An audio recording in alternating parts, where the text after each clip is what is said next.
O primata mais forte do ensino médio. É assim que é chamado o personagem Tsukasa Shishio, que nos é apresentado no segundo episódio do Dr. Stone. Senku e Taiju estão prontos para trazer o Yuzuriha de volta à vida. Só que no momento que eles vão testar a solução de Nital, eles são surpreendidos simplesmente por alguns leões. Como é que eles vão conseguir se defender de leões? Como que dois jovens de ensino médio vão conseguir se defender de leões? Bom, em uma atitude desesperadora, Senku decide então utilizar essa solução no Tsukasa. E para nossa surpresa, o Tsukasa não é apenas o primata mais forte do ensino médio. O Tsukasa é talvez o homem mais forte do mundo. Ele mata o leão com um único soco. Nem Sansão, nem Hércules conseguiram um feito desses. Ele corre mais rápido que os javalis. Ele salta tão alto a ponto de pegar aves no céu. Ele com um único golpe consegue pegar um cardume de piranhas. Com toda certeza, agora com Tsukasa na equipe, esses jovens conseguem atingir níveis muito maiores. A mente brilhante de Senku, a resistência de Taiju e a força de Tsukasa fazem com que eles, com toda certeza, venham expandir muito mais o reino da ciência. Acontece que agora, com um acesso muito maior à carne vermelha, muito maior a proteínas, eles vão precisar conservar essa carne por mais tempo. Óbvio, não tem geladeiras à sua disposição. E é nesse ponto que o anime nos mostra uma técnica que já foi muito utilizada pela humanidade. Hoje nós utilizamos simplesmente porque talvez gostamos das características que ela dá à carne. Mas durante muito tempo era a única técnica possível para conservar alimentos, que é a defumação. A defumação, em essência, é deixar a carne em contato com a fumaça. E a fumaça vai dar algumas características dessa carne, um gosto diferente, um aroma diferente, um aspecto diferente que muitas pessoas gostam, muitas pessoas apreciam. Eu particularmente não gosto tanto.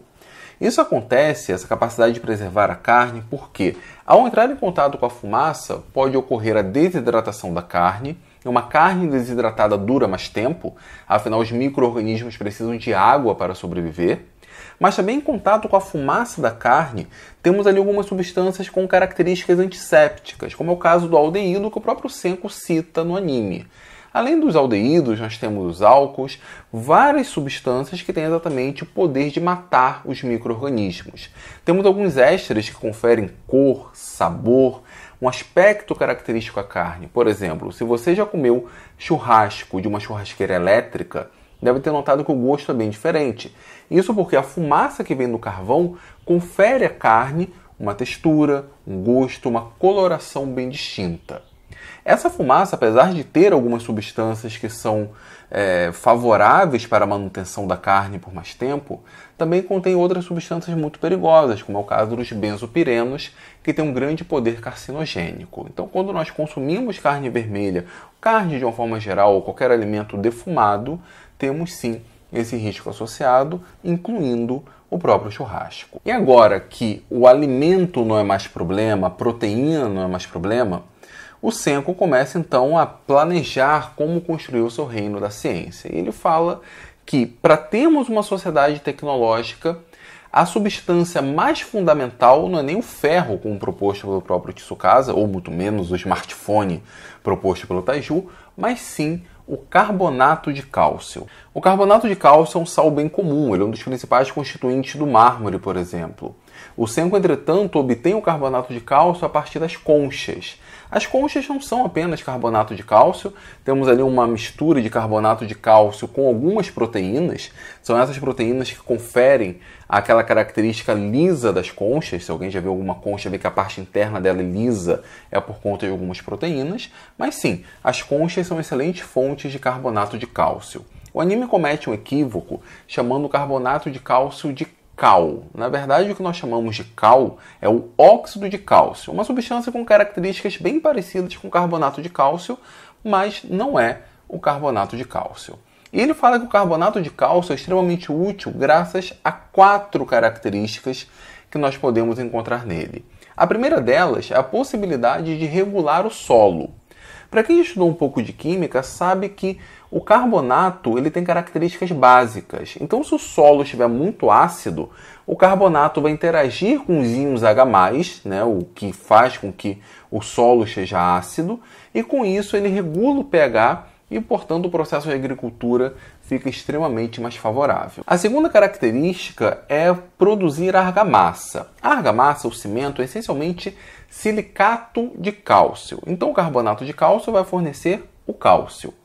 O silicato ele é um pouco mais complexo de ser obtido. A melhor fonte de silicato seria a argila. Então, se misturarmos argila com carbonato de cálcio, poderíamos ter ali uma argamassa mais fácil de ser produzida.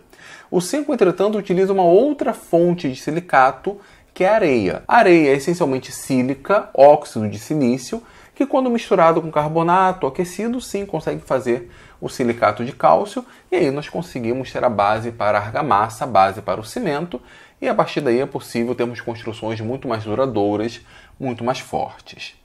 O terceiro ponto em que ele pode utilizar o carbonato de cálcio é para produzir sabão. Em essência, para se obter sabão, precisamos só de 2 ingredientes. Precisamos de um óleo, de uma gordura, e precisamos de uma base, geralmente o hidróxido de sódio. A partir dessa reação, temos um processo de saponificação e o resultado é a formação de um sal orgânico que nós chamamos de sabão. O Senko, ele não diz onde ele obtém o óleo. Dá a entender que seria uma espécie de óleo das algas, mas ele obtém um óleo. Esse óleo pode reagir com carbonato? Pode. O carbonato, como disse, tem características básicas. Hoje, como nós temos acesso ao hidróxido de sódio e hidróxido de potássio, fazemos essa reação com hidróxido, mas nem sempre foi possível. Então imagine na antiguidade, onde não se conhecia, ainda não era produzido o hidróxido de sódio, como que ele obtinha, por exemplo, sabão? Talvez misturando ali um pouco de carbonato, realmente, com algumas cinzas. Só que ele fala, e aí o anime de novo dá um salto, ele fala que utiliza carbonato de sódio. Só que o Senko está falando do carbonato de cálcio das ostras, da concha das ostras. Esse carbonato de cálcio não necessariamente vai ser convertido em carbonato de sódio. A gente faz isso por processo químico. O anime não mostra. E é fundamental que seja realmente carbonato de sódio. Ou seja, vou pegar um óleo, vou reagir com uma substância com características básicas, nesse caso não é o ideal, mas ele utiliza o carbonato, mas se for o carbonato de sódio, é possível fazer sim o sabão. Se for o carbonato de cálcio, temos um problema. O sabão, essencialmente o ânion do sabão, ele interage com o cálcio e precipita. Antigamente, quando os professores davam aula no quadro com giz, por exemplo, o giz é uma excelente fonte de cálcio. Quando se lavava a mão com sabão, o sabão simplesmente precipitava, não formava espuma. Isso porque o cálcio ele acaba agregando os ânions do sabão e precipita. Então não é possível termos, por exemplo, um sabão de cálcio, mas é possível sim termos um sabão de sódio, um sabão de potássio. O anime não entra nesses detalhes, dá alguns saltos aí. De novo, isso aqui não é uma crítica à obra, mas é um aspecto que ele acaba não explicando de forma adequada.